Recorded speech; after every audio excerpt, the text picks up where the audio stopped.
So here we have the moment of inertia for a solid cylinder or disk.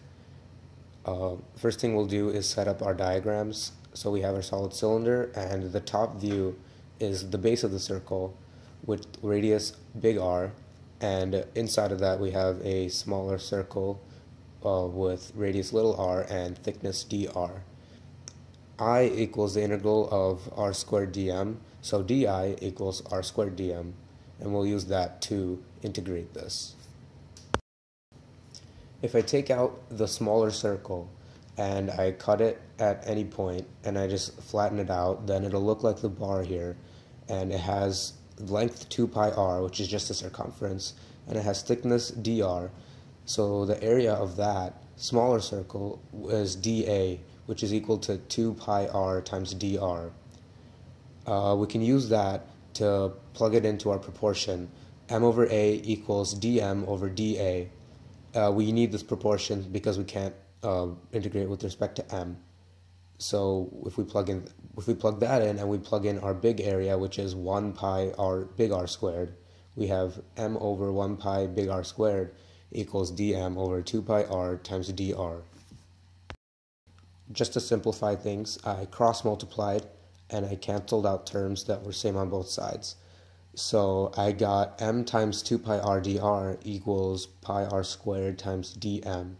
I can divide out pi from both sides, and I chose to divide out big R squared because those are constants from the one side, and I end up with 2m over r squared times r times dr equals dm.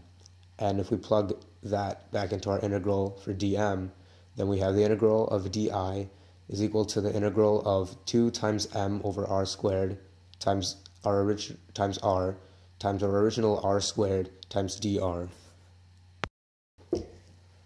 We have I equals 2 times m over big R squared. We can do that because those are constants, and we can just pull them out of the integral. And we can multiply that times our integral, which is the integral from 0 to big R times r cubed dr. The bounds are this way because we're integrating from our smallest circle to our largest circle, which is radius r, and we're adding them all up, which is what an integral is. So doing that, we have I equals 2 times big M over r squared times r to the fourth over 4, analyzed from 0 to big R. Analyzing that, we have I equal to 2 big M over r squared times big R to the fourth over 4. We can simplify things, cancel out the r squared at the bottom with 2 r's at the top, and the 2 at the top with the 4 at the bottom. And doing all that, we have I equals 1/2 mr squared. Notice I didn't factor in the length of the cylinder. This is because if we change the length, it won't change the actual radius of the cylinder, which is what our axis is based off of. For a bar with an axis in a different problem, we had the axis at the center of the cylinder, and in that case, then we do have to factor in the length of the bar.